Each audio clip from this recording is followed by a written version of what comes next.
Kalau orang melihat industri film Indonesia di mana aja kan mereka biasanya melihat dari spotlightnya, dari glitz and glamnya, tapi craftsmanshipnya mereka mungkin miss. Struggle orang-orang yang ada di dalamnya juga kadang-kadang luput dari pembahasan, mau itu berita maupun podcast. Jadi hari ini kita berkumpul on Director on Actor.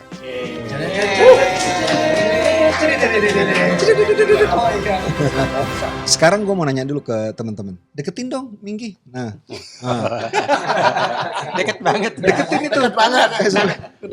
Oh iya. Lu juga pakai. Jadi kayak siapa yang bisa pegang kayak podcast beneran gitu. Beneran. Kalian tuh sering dapat pertanyaan gak sih dari orang-orang luar tentang industri film? Kalau gue yang paling sering itu, gimana sih mau jadi aktor, salah satunya itu. Gue kepingin banget main film, gimana caranya. Karena lu sutradara. Karena Kalau gua gue suka sutradara. random, pertanyaan cerita suka ke gue kan Oh iya? aktornya bukan penulisnya. Kenapa ceritanya begitu bang?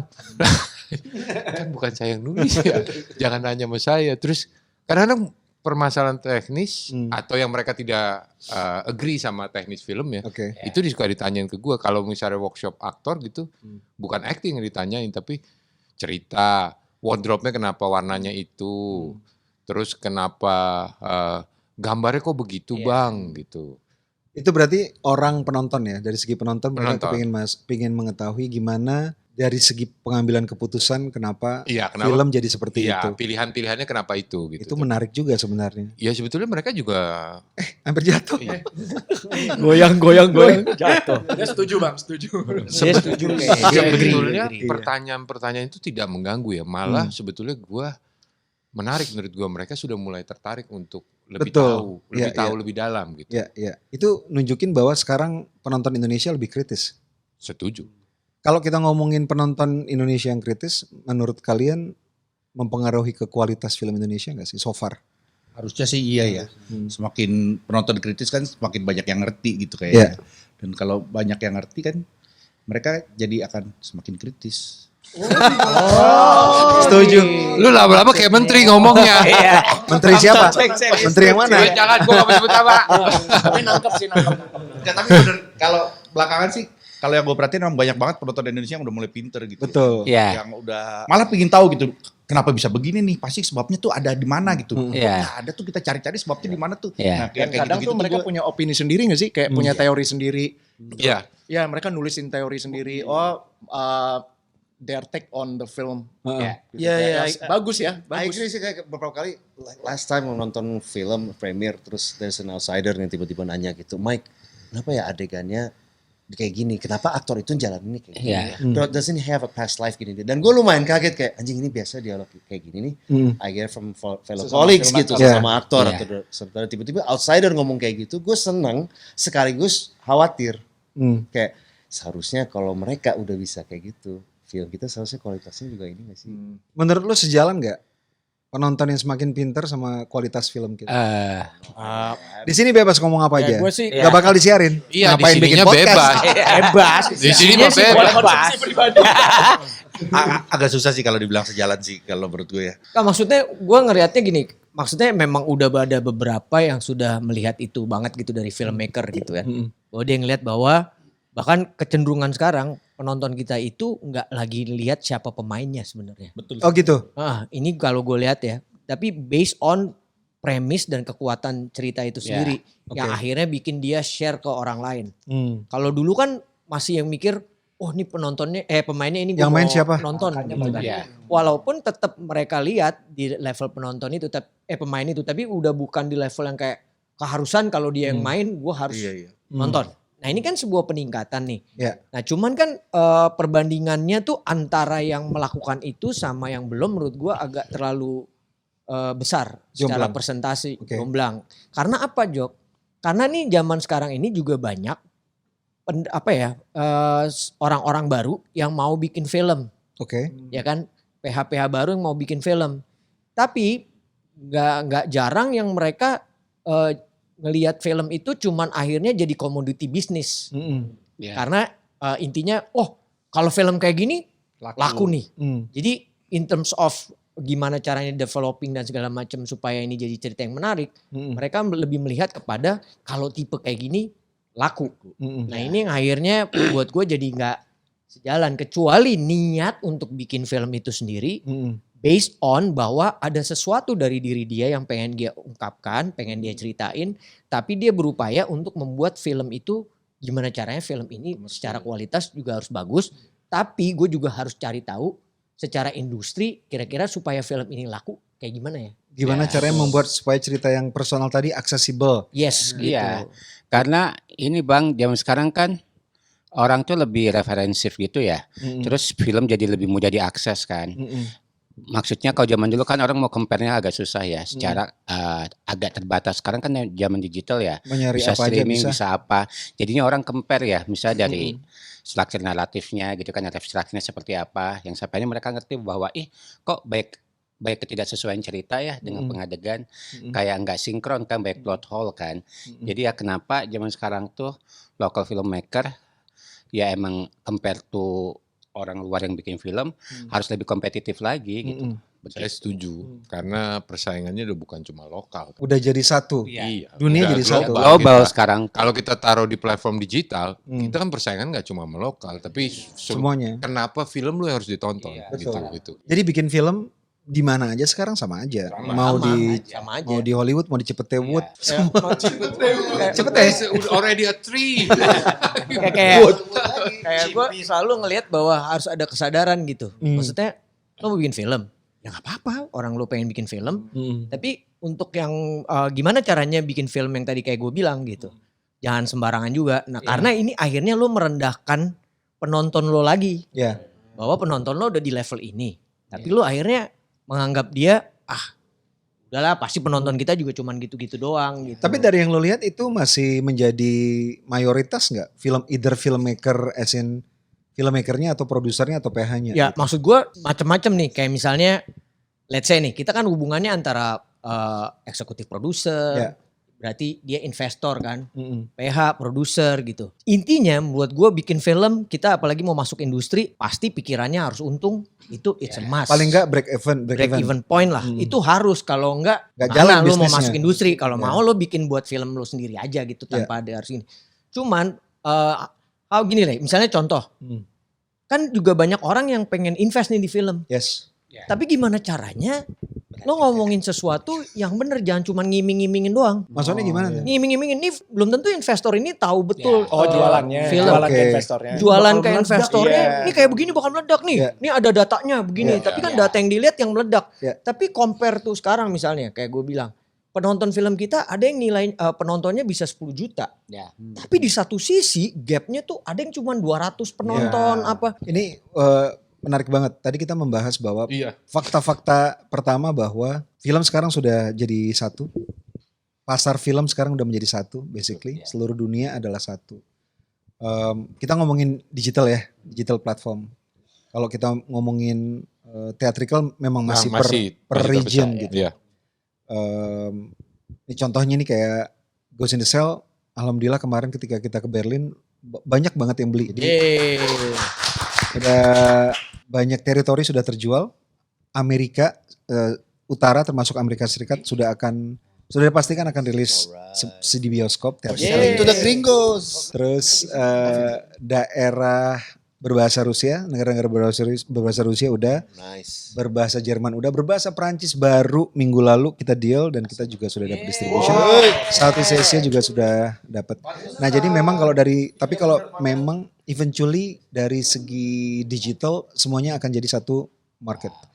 Kan tadi kita ngomongin bahwa ini karena fakta yang baru terjadi ini karena terjadi revolusi karena akses digital yang bisa diakses oleh siapa saja di mana saja. Jadi kayak kata Lukman tadi bahwa sekarang itu film itu udah tidak tergantung dari faktor-faktor yang tadinya bisa menjamin film itu dicari orang, misalnya pemain gitu ya.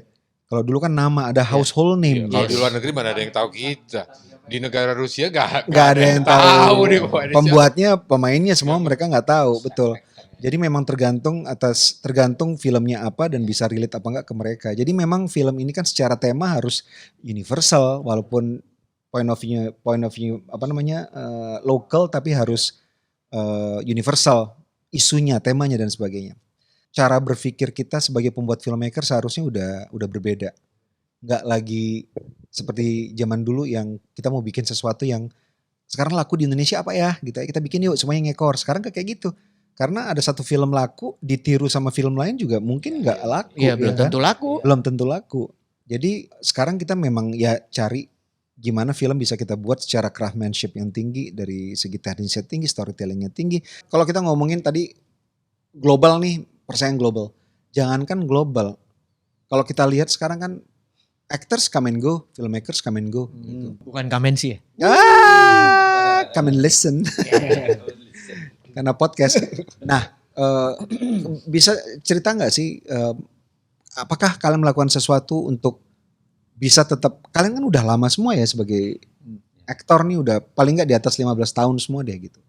Dan yet sekarang kalian tuh tetap quote unquote exist. Ada nggak sih yang kalian lakukan itu untuk menjaga sustainability dari kalian tetap ada di industri? What do you do gitu?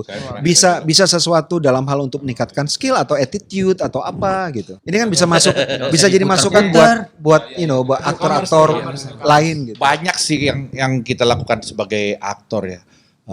Terutama kalau gue tuh kayak melihat nih apa sih yang sebetulnya di Indonesia yang kurang gitu. Atau kelebihan gue adalah gue satu-satunya aktor besar di Indonesia. Iya, gede-gede. Badan lo. Secara badan ya, secara badan. Jadi gue Nomor 1 tuh. kalau film-film apa tentara gitu ya, kayak misalnya jadi tentara Belanda, gue kurang Belanda mukanya. Jadi tentara Indonesia nggak ada yang segede gue gitu. Jadi gue emang agak susah untuk main. Jadi belakangan saya memilih komedi. Oh iya. Yang belakangan sebagai komedi tuh nadanya beda kan. Oh ini menarik tentang Tora Sudiro bahwa lu sering main film komedi, it's a clear choice gitu. Iya. Karena lu merasa bahwa di komedi lu lebih Bebas, diterima, kalau lebih. komedi itu bentuk tubuh tidak terlalu dipikirkan kayak. Tora kan dia menjaga karirnya supaya tetap sustain dengan mencari genre yang quote unquote memilih dia dan dia cocok di situ gitu. Sustainability sekarang tuh banyak lagi caranya. Lu bertahan di sosial media itu juga salah satu. Itu juga penting ya. penting. Sosial paling. media. Menurut gue sih penting ya.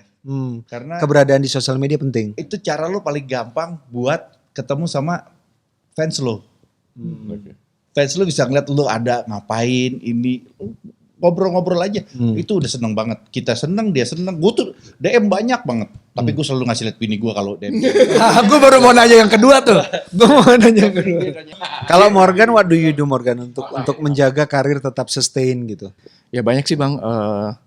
Yang pasti ya saya juga berangkat bukan dari akademis ya, bukan dari sekolah acting apa segala macam, otodidak, tapi saya punya saya punya kesadaran bahwa ya setiap project saya akan melakukan yang terbaik gitu, apapun itu, apapun yang di requirement sama director untuk ini. Dan menurut saya tadi my take on this issue mungkin cerita sih Bang. Cerita yang seperti karena apa? cerita yang cerita yang otentik, yang unik, keresahan-keresahan yang ya let's say Ghost in the Shell.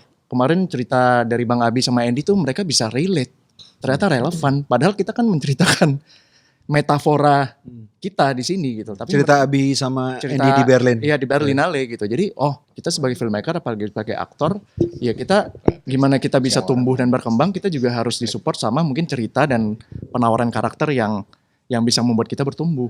Permasalahan kita adalah awal-awal kita membuat film dan sampai sekarang masih kita trying to be someone else. Imitating someone else. Tapi tiba-tiba Ghost in the Shell, kita jujur menjadi diri kita dan apa yang kita ceritakan narasinya adalah narasi kita. Yang kita pikir, termasuk gua pikir, tidak relatable sama mereka. Karena lu nervous banget sebelum Gue film nervous, karena ini terlalu. Dia ganggu loh sebelum film ini diputar. Cuk, ini random banget orangnya. Ya udah. Iya, emang random, emang random. Kalau disorakin ya udah terima aja. Lu punya percaya diri sebesar itu, saya tidak. Saya masih merasa dijajah sampai hari ini. Nervous banget cuy. Masuk ibu-ibu umur 80, 90 tahun dari semua negara gitu kan. Cuk, ini random banget nih Cuk. Penontonnya. Ya udah biar aja lah. Sampai yang pemutaran kedua, gue mendingan di tangga di samping gue. Gue nonton tapi gue ngumpet gue. Biar kalau ada apa-apa gue bisa kabur. Gak, tapi ya iya betul jujur ya memang ya nervous lah. Karena betul-betul random. Kalau patokannya kalau kita ke bioskop di Indonesia, sinema di Indonesia, kita tahu umur berapa sampai umur berapa, kira-kira orangnya seperti apa. Itu yang datang malam itu, kita nggak tahu warga negaranya apa. Bisa ada yang Jerman, ada yang Perancis, ada yang Italia, ada yang Amerika, ada yang dan umurnya random semua. Ini gimana caranya bisa nge-grab semua orang ini ya? Tapi ya kenyataannya, karena Ghost in the Shell itu jujur dan apa adanya, dan menggambarkan situasi yang akhirnya relate sama mereka, nggak jadi masalah. Semua orang mengerti. Gitu. Perbedaan bahasa juga nggak jadi masalah. Nah, Bahkan Bang Abi cerita ya waktu itu ada sesi show keberapa tuh aktor-aktor luar. ya ada yang kita kedua atau ketiga yang aktor mulai. Ya selain nyari kerjaan dari Joko Anwar, biasa aktor. Saya aktor Amerika mau kirim CV. Selain itu, tapi mereka nanya. Dia nanya Joko tuh ngasih apa aja sebelum lu mulai film ya. Gue bilang kalau arc karakter ya dia pasti bikinin, latar belakang dia bikinin. Terus yang menarik adalah Joko ngasih musik, ngasih beat. Yang biarpun waktu itu ya tempo. Jadi kita tahu every beat dari setiap scene dan kebutuhannya. Karena different. Film ini kan lumayan menariknya. Kita bahas setelah dia bahas ke film ya. Film ini cukup menarik karena banyak gabungan tempo dan banyak gabungan genre. Dan itu sulit, nggak gampang. Gue jawab yang tadi dulu, gue jadi lupa soal nanti loncat. Kalau yang Berlin tadi udah dijawab, satu lagi apa? Narasi, kekuatan cerita. Sama. Udahlah kita jadi diri kita aja, nggak usah mencoba menjadi orang lain. Iya, Karena betul. kita udah terlahir unik sebagai bangsa. What should we do? Maksudnya kalau kita mau jadi diri kita sendiri, bikin film ceritanya apa tuh yang kita banget tuh apa? Banyak banget. Coy. Contohnya? Indonesia itu banyak banget. Saya nggak mau bagi ide cerita saya di sini. Dan problem sosial kita juga tidak sedikit. Banyak yang bisa kita gali. Ya. Berarti kebanyakan ngelihat keluar daripada ngelihat ke dalam gitu. Sama acting. Kebanyakan pada lihatnya keluar. Nah, Aku mau nambahin dikit sih Bang. Boleh, ya. Biasanya Ameng mau kalau nambah. produksi ini aja nontonin film ini aja referensi kan. Nah kita itu kayak sesuatu yang bingung. salah tuh. Itu sesuatu yang Iya. salah tuh. Disuruh menirukan Betul. film luar sedangkan film yang mau kita ceritakan. Cerita Indonesia. Emang ada seperti itu? Saya Gue nggak tahu. Ada seperti itu. Emang ada orang mau bikin film ngasih reference ke aktornya untuk Ini suaranya jawab gue takut. Pada masanya sih banyak yang kayak gitu ya. Lu kayak gini aja main film Iya. kayak gitu. Sebetulnya yang kayak kemarin lo lakuin itu bener-bener apa ya, pembuat kita para aktor tuh bahagia banget sih. Joko. Jadi iya, bukan hanya merasa dihargai. Kita tuh dikasih apa ya, dikasih tabungan buat karakter yang kita mainin tuh banyak banget di kepala kita tuh. Lu ngajak kita ngobrol, terus kayak misalnya kemarin tuh gue ngomong di tempatnya Cing April, bahkan kalau ada tukang somai lewat, itu background story-nya tuh tukang somai pasti ada juga tuh. Ada motivasi Iya. pasti. Itu dulu dia pasti Ya, kalau aku sih- buang atau apa gitu. Itu udah ada ceritanya. Bintangnya Virgo, apanya gitu. Dengernya lagunya Jazz. walaupun ribet bikinnya itu satu Pasti karakter ribet. tiga hari. Pasti ribet. Dan itu Paham. waktu gue 2 kali diituin sama lu tuh, yang waktu pertama tuh Daydream itu, yang itu lu juga kasih gue karakter kayak gitu. Nah gue sampai nggak tahu mau nanya apaan gitu kan, karena udah jelas semuanya gitu loh. Itu memang strategi supaya nggak ditanya aja. Oh iya benar. In my own opinion ya Bang ya, in my own humble opinion. Ya ibaratnya mah gini sih Bang, kalau aku perhatiin karya-karya yang dinilai berhasil untuk bisa diterima pasar global itu ya mengutip istilah local wisdom global taste gitu ya Bang ya. Gimana tuh Ming? Isu-isunya, narasinya itu kayak actual current issue yang relate gitu loh Bang. Sama seperti film Abang kenapa bisa diterima, pada akhirnya pas aku analisa, oh ya bener lah, ini hal-hal yang emang lagi happening banget, hal-hal yang lagi emang orang concern gitu kan, yang lagi relate banget, relevan banget, makanya bisa diterima. Jadi harus lebih sensitif terhadap keadaan sosial. Dia harus menangkap knowledge dari semua orang. Dia harus bisa mengambil data. Ya yang kayak gitu. Banyak kita jujur filmmaker kita tuh a little bit egocentric ya. It's about me. I want to make movie like Martin Scorsese. Kagak nyampe bro, belum nyampe. Dia bikin film Terus udah 50 genuine-nya. tahun, 70 tahun bro. Kalau baru tonton awal mendingan lu bikin yang lu mengerti aja bro gitu kira-kira. Banyak Maaf. soundbite ya. untuk ini, Maaf. untuk clipper. Maaf. Banyak. Stay genuine aja ya. Yang pengen jadi Martin Scorsese bro. Ya, bro. Wah, gua di Oh, sikat ini nih. menarik. Iya kan? Itu bang kira-kira gitu bang. Dan do you do that? Tadi kan kalau kata Aming, kata Abi bahwa kita harus meningkatkan sensibilitas sebagai apa namanya, sebagai aktor. Iya. How do you do that? Ya kalau aku Satu aja. Nggak itu usah jauh. itu bentuk sensitif. Teman ngasih aku ambil gitu. Kalau aku pribadi sih ini ya Bang ya.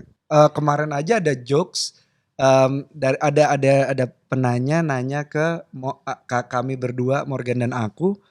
Dia bilang, gimana caranya? Ini kan kalian keluar dari karakter film langsung loncat ke karakter lain. Aku jawab adalah, silakan tanya Morgan.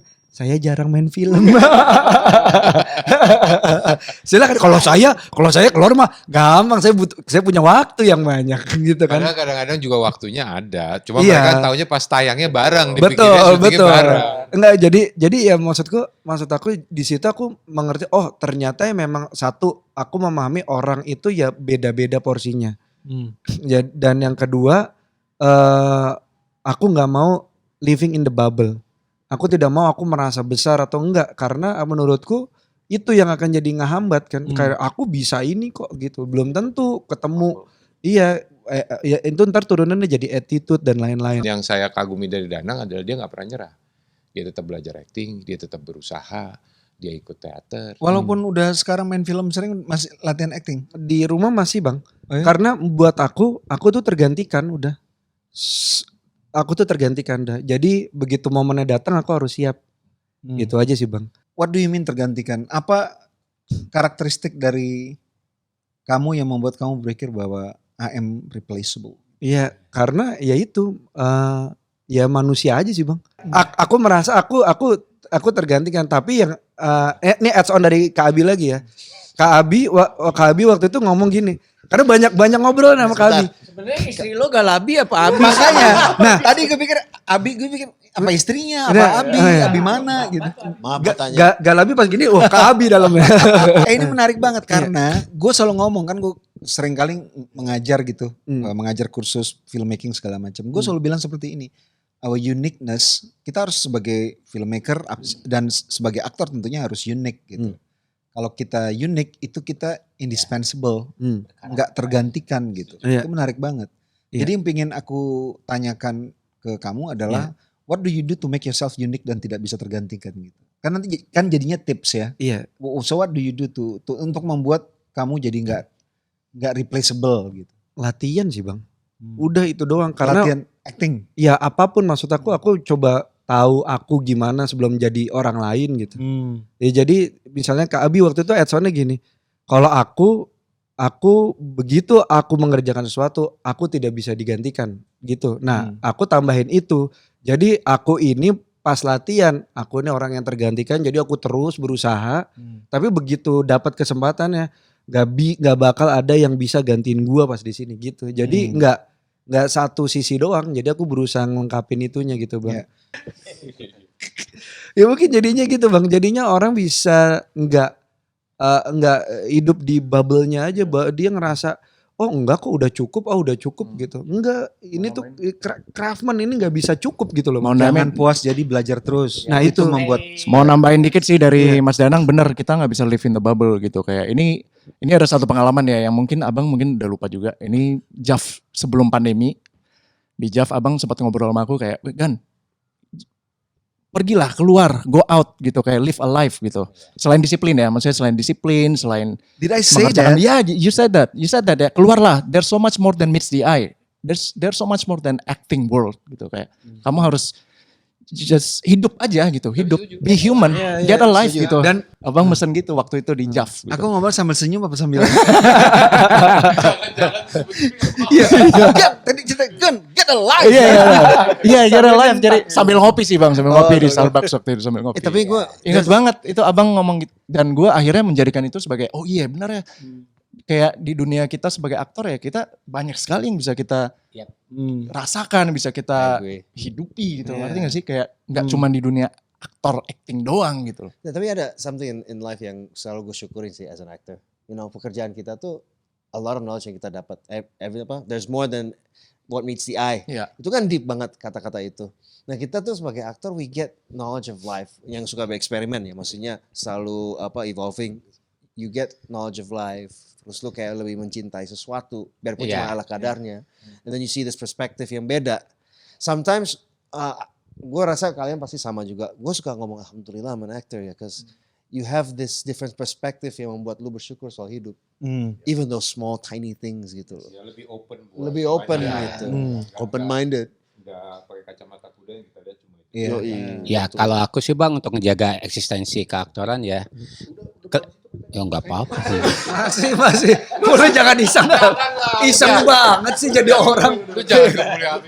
Udah serius, Abi udah serius. Kalau gue ya bang, Jojo. Kalau gue ya bang, pingin banget ditanya. Ya kamu ingatku suka skip om ya. Iya. Kalau gua skip lagi tadi gua ngomong apa ya. Suatu pemain loss ya. Kalau aku mah Bang tetap naon ya. Duh poho dia. Menjaga eksistensi. Oh iya. Untuk menjaga eksistensi ya tetap pengen jadi talent yang eksploratif aja Bang. Terus tetap challenge yourself to your limit gitu kan. Tetap belajar semua hal, tetap stay genuine aja gitu kan. Tetap menjaga karakter, nggak mau jadi orang lain. Dan ternyata hal seperti itu yang emang sampai hari ini bisa membuat alhamdulillah lumayan eksis sampai hari ini gitu loh Bang. Kalau aku ya resep sendiri seperti itu. Aku setuju banget. Maksudnya tadi ngomongin bubble, Morgan juga mengingatkan aku pernah ngomong sesuatu ke dia. Karena aku berpikir gini, fakta bahwa dalam setiap project, termasuk apalagi Ghost in the Shell, ketika aku mengajak teman-teman semua yang ada di sini untuk berkolaborasi di Ghost in the Shell dan teman-teman yang nggak ada di sini hari ini tapi ada di Ghost in the Shell, itu karena aku percaya bahwa, dan aku juga udah ngomong di behind the scene ketika di interview bahwa aku memilih teman-teman semua, pemain-pemain yang ada di Ghost in the Shell karena I know kalian semua adalah orang-orang yang sensible dan sensitif. Artinya apa? Kalian tidak self-centered, tidak mikirin diri sendiri. Punya concern yang sama dalam bentuk yang berbeda tentang ketidakadilan, tentang kehidupan di Indonesia sebagai WNI in general. Karena apa? Karena yang mau diucapkan di film Ghost in the Shell ya itu. Jadi nggak mungkin kita bekerja sama dengan orang-orang yang tidak memiliki point of view yang sama dan tidak punya keresahan yang sama. Karena nanti nggak jalan filmnya, kelihatan tidak ada di dunia yang sama gitu. Jadi aku milih teman-teman dan bukan cuma teman-teman pemain termasuk para kru juga. Aku memilih orang-orang yang memang memiliki keresahan in general dalam hidup gitu. Kan kalian semua nggak ada orang yang 50% bahagia sebenarnya kan. Kan di bawah 50% semua kan. Maksudnya konten gitu bukan bahagia ya. Jangan naruh mic dong. Udah mulai dalam. Iya bang. Enggak, bukan. Maksud gue konten kita kan konten. Kita bisa menerima hidup kita iya, ya kan. Kita terus bekerja meningkatkan skill iya, tapi kan kita nggak fully bahagia. Mana ada yang bisa happy? Kalau kita bisa happy di tempat seperti ini udah aneh banget kita sebagai creature. Udah bukan manusia, sebagai creature. Jadi orang-orang yang punya keresahan inilah yang biasanya aku sangat suka bekerja sama gitu. Dan terima kasih loh. Kan gue ngomong pertama kali syuting kan gue ngomong sama lu. Ingat gak? Terima kasih lu Jok membicarakan keresahan yang sama. Kita. Keresahan kita. Betul. Gue terima kasih karena media yang gue punya cuma ini. Gue nggak mungkin, gue punya media film, gue nggak mungkin teriak-teriak di tempat yang nggak jelas. Gue bukan orator. Mungkin gue nggak turun ke lapangan.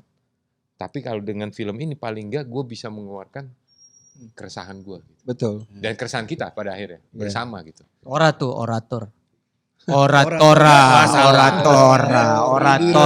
Sudirotor, orator. Di kepala gue cuman ini bukanya jam berapa sih hari ini? Ini ceritanya malam, Tor. Oh ini malam ya? Oh iya. Nggak, maksudnya gini. Gue percaya bahwa kehidupan kita sebagai seorang yang bekerja di industri film itu sangat privilege banget karena hasil kerja kita berbeda dengan hasil kerja orang yang mungkin hasil kerjanya itu tidak dinikmati oleh banyak orang, tidak dikonsumsi oleh banyak orang. Karena kita mau menceritakan keresahan, nggak mungkin dikerjakan sama orang-orang yang nggak punya keresahan yang sama. Nah, sekarang kita ngomongin Ghost in the Shell, ya kan? Sesuatu yang dibuat, didesain sedemikian rupa untuk mencerminkan apa yang sedang terjadi di Indonesia. setnya aja penjara, bisa dibilang metafora atau analogi. Kita merasa di Indonesia kadang-kadang kita merasa sangat terkungkung banget oleh apapun itu, kebijakan yang dibuat oleh penguasa yang tidak berpihak kepada kita, keadilan tidak berpihak kepada kita.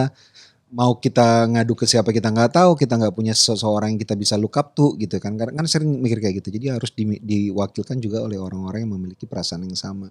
Dan kenapa gue bikin karakter sheet itu sebenarnya itu bukan cuma karakter sheet yang gue berikan ke kalian kan. Biasanya kalau udah terima karakter sheet kan kita ada one on one atau two on one, kita bisa diskusi. Dari input kalian itu yang gua gunakan untuk nantinya ketika di lapangan apa yang harus gua gunakan untuk bisa membuat kalian mengeluarkan itu gitu. Mengeluarkan keresahan itu. Lu lempar itu bukan perintah, tapi pertanyaan. Betul. Nah saat pertanyaan kita akan balik ke dalam diri kita Betul. mulai bertanya sama diri kita. Nah yang akhirnya keluar tuh jawaban itu bisa menjadi jawaban untuk bersama akhirnya. Betul. Gue setuju kalau itu. Jadi gue bukan commander, gue juga nggak tahu banyak hal tentang hidup dan mungkin teman-teman di luar gue malah lebih tahu soal hidup. Cuman ya gue lebih sering mengeluarkan pertanyaan kan kalau misalnya lagi ngedirect. Karena menurut gue itu mungkin akan lebih organik keluar dari kalian. Dalam filmmaking yang kita juga suka hilang nih di Indonesia, berdiskusi, mencoba melihat dari different perspektif, ya gitu. Kalau di sini kan kadang kala ya, saya tidak bilang semua kawan-kawan jangan terlalu gampang tersinggung. Ada sutradara yang semuanya bentuknya titah. Titah. Masuk tangannya Tita. Gue tahu emang bunuh-bunuhin temen ya Pak. Hobinya bunuh-bunuhin temen. Gue sih sebetulnya kayak misalnya kayak reading gitu ya. Kita tuh butuh misalnya dari sutradara tuh untuk kasih tau gue maunya lu gini. Udah habis itu mau nggak datang lagi reading juga nggak apa-apa gitu. Cuman kan sekarang banyak kan nggak ada gitu. Hah? Director nggak datang pas reading? Banyak kan? Masa? Oh banyak Pak. Ada director yang nggak datang pas reading? Kalau kayak gitu kan kita Yang readingin siapa? si Telco si Acting coach. acting coach. Acting coach. Acting coach. Acting coach jadi bukan memberikan acting coach sebelum masuk ke karakter, tapi ketika reading juga acting coachnya ada. Ya itu kerjaan director lah seharusnya. Mungkin itu kerjaan acting coach lah. Saya anak baru. Cuman Udah dibenerin. kan lebih enak kalau misalnya gue director nih. Danang, lu mainnya jangan ketap-ketip mulu, mainnya lu harus gini. Lo ini kalau bisa tete lu madepnya ke atas. Jangan dimacem-macemin. Kenapa dia bawanya ke sana ya? Berbicara masalah seks itu lebih gampang diterima oleh banyak orang. Menurut Anda. Iya. Gua Nah, kalau kita nggak dapat pengertian kayak gitu kan kita nggak pernah tahu kan maksudnya. Wah, ini sutradara maunya apa ya? Yang gue tahu maunya acting coach. Nah, begitu kita acting sutradara mah Gak gitu. masang muka bete kan kita juga bingung kan. Ini orang Ketika syuting maksudnya. ketika syuting ya. Ini iya maunya gimana sih gitu kan. Kalau kita udah bisa ketemu di awal kan PR itu kita bisa bawa ke rumah, kita bisa on the spot. Iya, nggak on the spot. buat gue tuh bukan lagi yang penting tuh kita perlu bertemu, kita perlu bicara, kita ngobrol. Bukan masalah dramatic reading bacain skripnya buat gue. Tapi how to proses mengenal visi misinya sutradara dulu. Kalau buat gue. Visi misinya sutradara, sebenarnya film ini gue arahinnya bawa kemana. Kalau ini kan lo bilang tentang keresahan. Yang akhirnya kita merasa, oh ini keresahan gue juga loh. Kita tahu apa yang mau dibuat nih sangat connect sama gue. Bahwa kita bicara tentang keresahan ini sebagai metafora negara ini.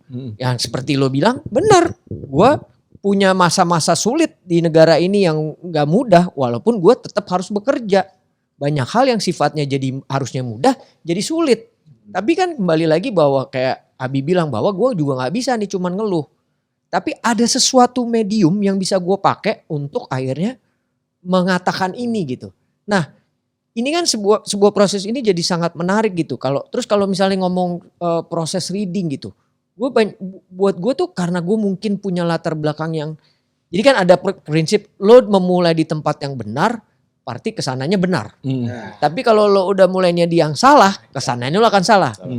I'm just lucky bastard Joko. Setelah gue lama gak main film, gue main film lagi.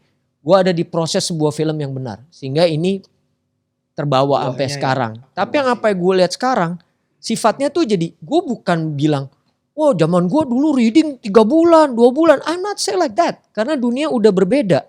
Situasinya sudah berbeda. Tapi bagaimana sebuah proses yang bisa menguatkan, jangan lo ilangin. Itu loh, jangan lo menganggap kita harus cepet. Tapi tiba-tiba ada hal yang penting justru dihilangin. Nah ini menurut gue yang sering terjadi. Karena mungkin sifatnya, karena kita mau syuting tanggal sekian.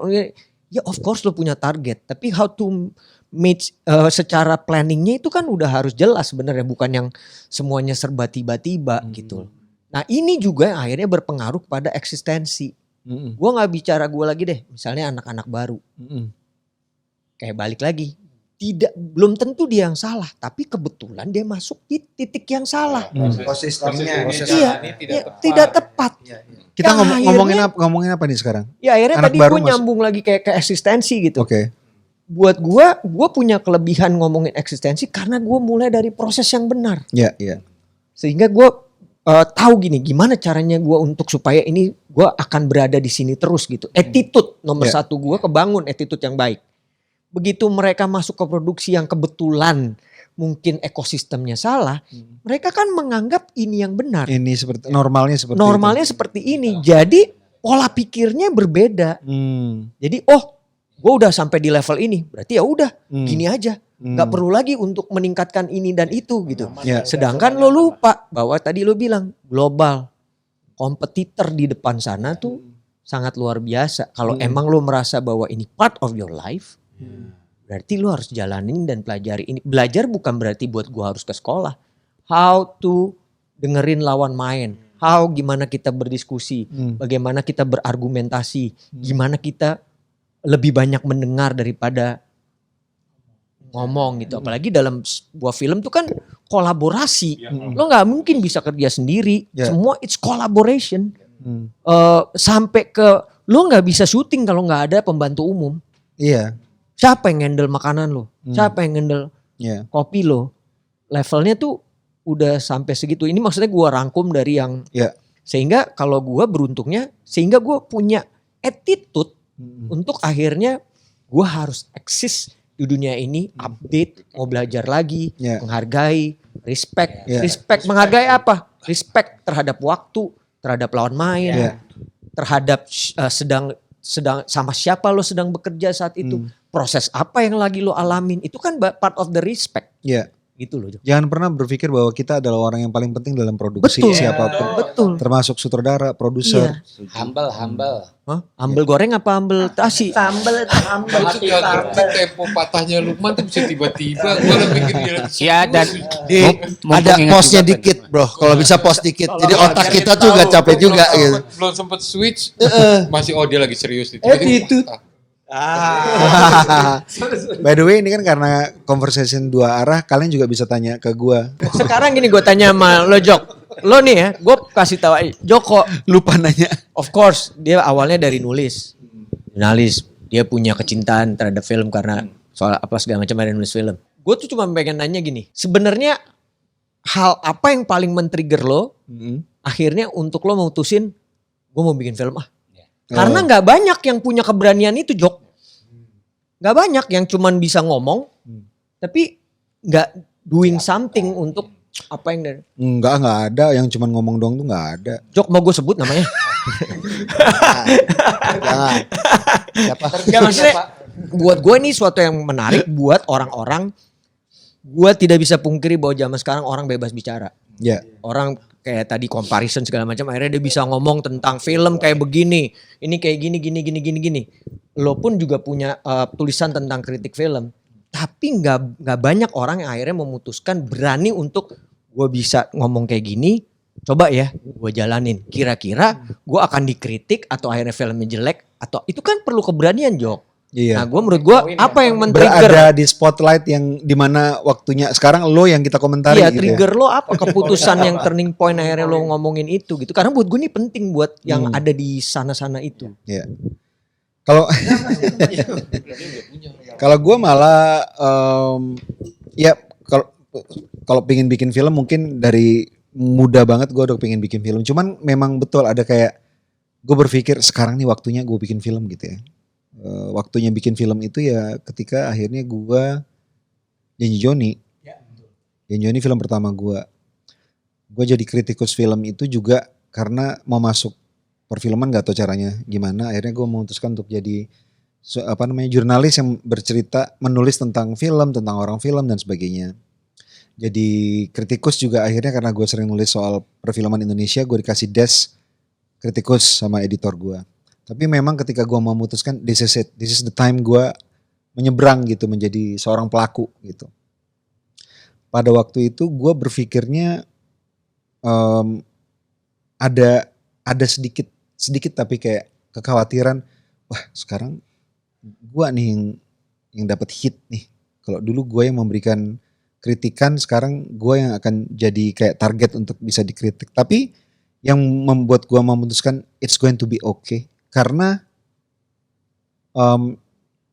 gue sangat sadar bahwa ketika gue membuat film, kontribusi gue tuh lebih besar ketimbang risiko apapun yang akan gue dapatkan. Karena ketika gue bikin film, gue selalu bikin film kan dari kegelisahan.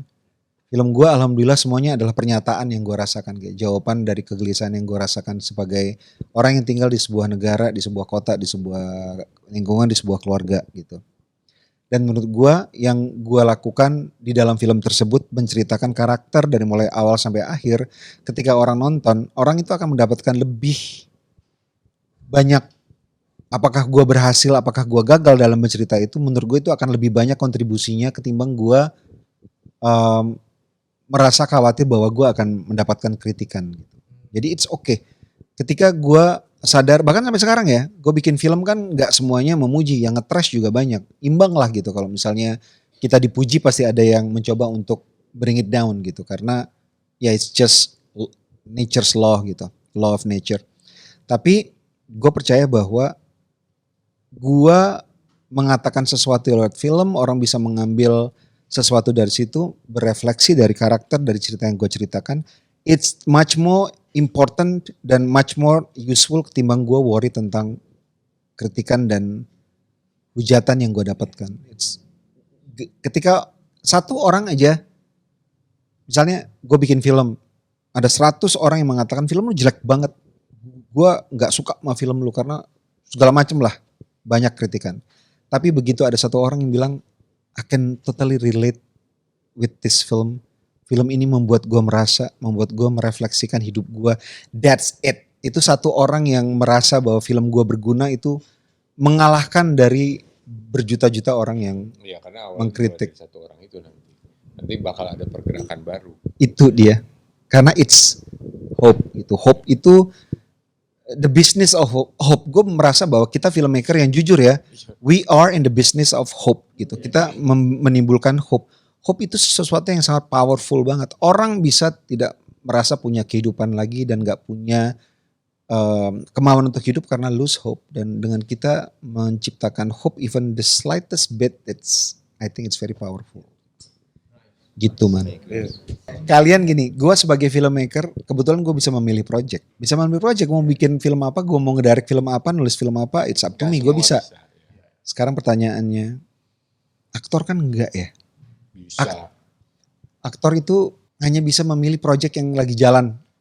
Iya. Kalian merasa bahwa di Indonesia dengan 240 judul per tahun itu sudah memberikan kalian choices yang cukup nggak untuk bisa berkarya di film gitu? Jangan gue lah. Kalau gue mah sempit intinya gue terlalu. Tor. Tapi menarik banget menurut gue karena menurut gue lu dari dulu kan ya kita udah kerjasama dari waktu film pertama gue tahun 2005, 21 tahun Film pertama gue Arisan.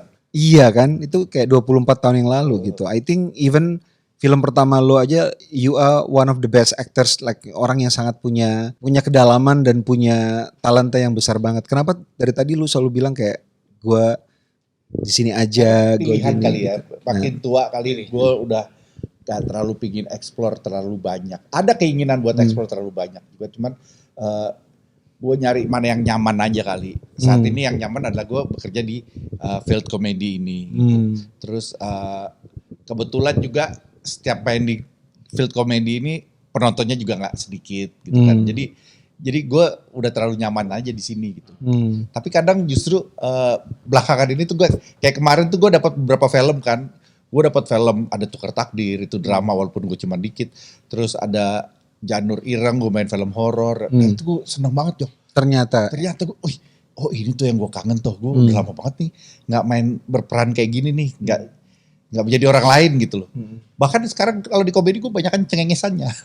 Gue menempatkan diri bukan sebagai salah satu aktor di antara beberapa teman-teman gue pemain, gue sebagai penonton VIP. Jadi aktor-aktor di sini, gue di sini. Suara ketawa. Gue menempatkan diri sebagai aktor penonton VIP yang ada di set. tapi capek nggak bermain di, menurut gua komedi itu kan sangat menghisap energi banget. Iya. Yang orang nggak tahu kan sebenarnya. Sebetulnya iya banget itu. Kadang kalau dibilang capek mungkin ya ini makanan gue sih, jadi udah nggak terlalu berasa capeknya sih, udah senang aja ngelakuinnya. Cuman ya itu dia, kalau gue sih kerinduan sama berperan yang di bidang yang lainnya itulah. Kecuali action gue serahin sama Abi aja lah udah. Nah balik lagi nih kalau ngomong lo kalau action serahin aja sama Abi. Nah ini menarik dari tadi pertanyaan Joko gitu. Dari 240 film Indonesia dengan genre ini kayak semacam udah ada kotak-kotak nih. Kalau action ini, komedi Tora gitu kan. Sebenarnya kan seorang aktor itu juga butuh kayak gini. Kalau gue nyebutnya kayak lu tuh harus perlu juga dilatih. Nggak yang cuman kayak gitu doang gitu. Bahwa lu perlu dilatih secara emosi, secara fisik, fleksibilitas badan lu dan segala macam. Caranya dengan apa? Dapat peran-peran yang berbeda salah satunya. Selain yang kita punya kesadaran sendiri, how to kita exercise gitu. Gimana caranya? Ya gue ngomong sama manajemen gue misalnya paling dekat. Pokoknya gue lagi mau yang kayak gini nih. Kalau enggak ya sambil gue berhitung. Gue mesti berapa film misalnya. Tapi gue juga bukan berarti gue mentang-mentang perlu. Yang ini gue ambil, itu gue ambil, ini gue ambil gitu. Nah itu yang akhirnya gue coba belajar. Itu Jo. Tiap orang kan punya pilihan ya. Terus alhamdulillah aku masih bisa milih Bang karena prioritasku berbeda. Ya kan karena aku living single by choice ya Bang ya. By choice ya. Jadinya emang ngerti sekarang kenapa ada teman-teman yang emang dulunya aktor-aktor besar gitu kan. Pada ini mereka harus memilih peran-peran yang emang di luar kemauan atau idealismenya mereka. Karena emang punya prioritas yang berbeda gitu loh Bang. Yeah. Dan aku sadar itu banyak banget teman-teman kayak gitu kan. Yang punya keluarga lah misalnya, punya anak yang harus dibiayain segala macam. Mau gak mau mereka gak punya banyak pilihan. Yeah. Nah sementara kalau aku karena single, alhamdulillah masih bisa selektif yang menurut aku bagus buat aku untuk tetap berproses jadi aktor yang emang aktor yang benar gitu kan. Jadi pada akhirnya ketika emang banyak kenapa ya si A, si B, si C juga aktor besar sekarang mainnya di film yang dianggap kurang kompeten lah, kurang bagus lah atau apalah. Ya karena pilihannya berbeda, prioritasnya berbeda. Yeah. Ya kalau aku mah alhamdulillahnya karena hidupku gembel enggak, glam enggak, proper aja gitu ya. Glembel. Glembel. Glempor. Iya glam enggak kan. Jadi glembel beneran.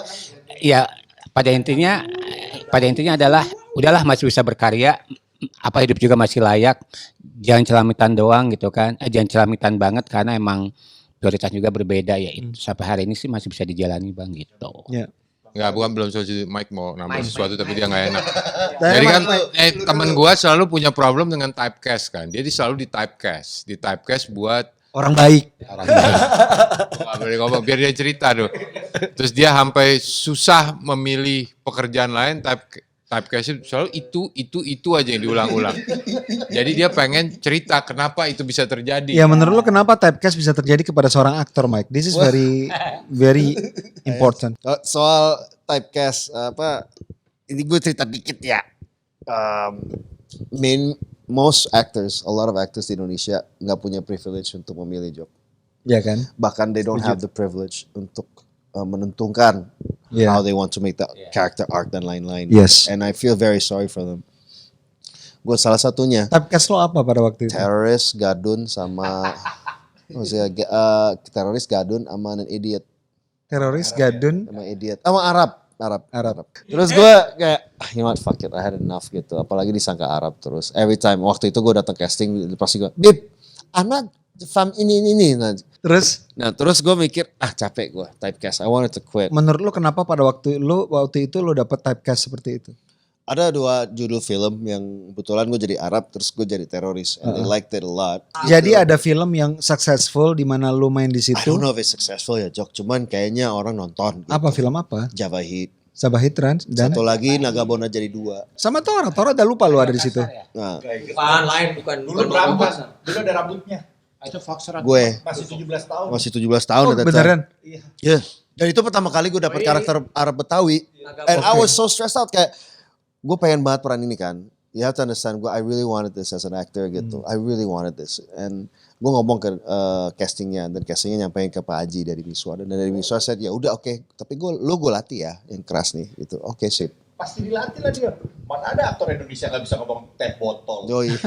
Teh botol. Belum bisa bilang teh botol. Ngomong gitu. Gue teh botol gak bisa. Teh botol. Enggak. L gue gak kedengeran. Teh botol. Teh botol. Terus teh botol. Ya udah, and then he gave it me the opportunity terus ngelatih gue terus. Gue lumayan ditrack-trackin, yang lain enggak. Mereka ketawain. Those assholes. I won't say their name. But no. I know. Yeah, I know. Pak Haji Dedi nggak mungkin. Enggak. Cuman at that, I felt so successful dan ternyata so successful setelah itu gue selalu di-cast sebagai Arab Betawi. And it kind of annoyed me karena gue Betawi enggak, Arab juga enggak. And I felt gue merasa kayak gue menghina mereka gak sih? And then the turning point is this. Gue langsung skip a couple of years later. My turning point is this. I met a man yang bilang lagi ngobrol, we were having a few drinks. Terus dia ngomong, ini bukan resiko kerjaan lu gak sih? Maksudnya, yeah, it's the risk of your job, right? I mean, you can't choose, but you're an actor. Gitu. You have to accept it. Elunya aja yang gak mau terima resikonya as an actor. Elunya aja yang gak mau terima the facts that you yourself have to evolve gitu. Ya tapi gue setuju gak setuju sih itu. Yeah, I know, but Setuju gak setuju. setuju gak setuju. But what he meant, and I looked at him and like, evolve? What the fuck do you mean, man? You're a fucking minor. Dia orang kerja di Papua, cuman nambang gitu. What the fuck do you mean evolve? Terus dia ngomong, enggak evolve, Mike. Elunya sendiri selalu nerima peran, udah lu peran kayak gitu aja. Lu gak ngambil pelajaran dari peran itu. Tuhan mau ngasih lu rezeki yang lebih, tapi elunya aja gak mau evolve gitu.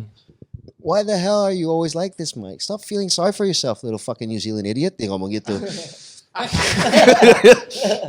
That's how we joke around. Kalau orang Sunday baru kan suka joke gitu. Kayak, alright. Ya juga sih. Ya udah, dari situ baru ada turning point. And then suddenly for some reason, typecast udah gak ganggu gue lagi. Malah gue keluar dari that bubble. That typecast bubble yang sekarang gue dapat peran-peran yang macam-macam yang aneh-aneh gara-gara bersyukur dan belajar itu kayak you have to learn, you have to evolve it. You can't just stay there all the time gitu. Dan lama-lama lu dapat peran-peran yang beda-beda. Kalau gue menganggap bahwa ini bukan karena project di mana gue terlibat dan kita sedang kita podcast ini dalam hal untuk marketing Ghost in the Shell, tapi Ghost in the Shell itu didesain dari awal sama gue sama anak-anak Kamensi untuk bisa buat aktor itu bisa stretch your muscle. Jadi exercise. Karena dari segi tonal shift-nya itu cepet banget gitu. Dari action, gore, komedi. Dan itu semua harus work. Scene loh. Dan harus work satu scene panjang. Itu satu scene panjang loh. Kita bukan ngomong satu film di beda scene. Itu satu scene loh Joko. Maksudnya ya bagus sih. Maksudnya ada ruang buat aktor berkembang. Sebetulnya ada solusi ekstrim. Tapi dia ngasih solusi yang tadi menurut gue quite positif. Kalau lu evolve sebagai manusia.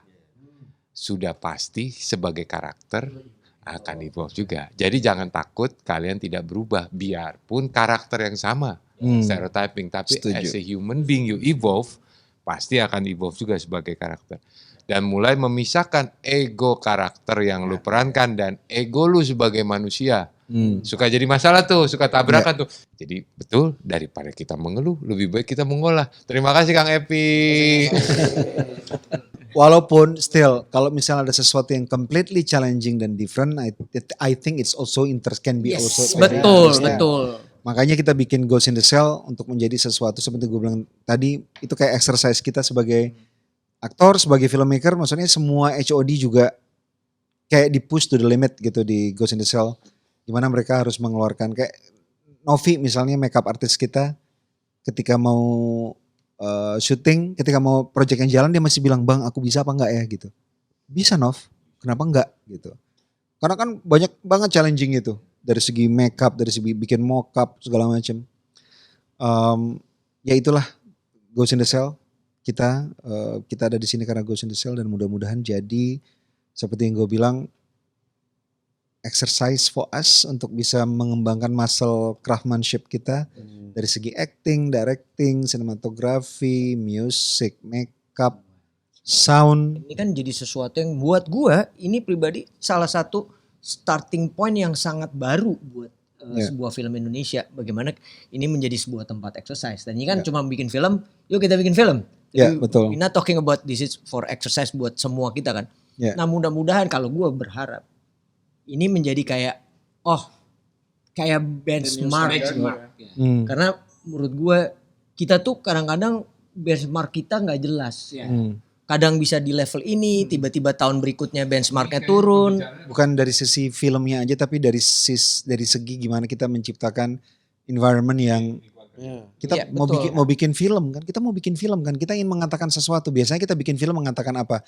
Kita melawan ketidakadilan, promote safety dan kesejahteraan buat semua orang. Makanya produksi filmnya juga harus menggambarkan itu, harus merefleksikan itu. Kita menciptakan safe space. Gitu. Artinya ya kolaborasi tadi itu, jangan kita mau berhasil sendiri satu departemen tapi ya harus setuju.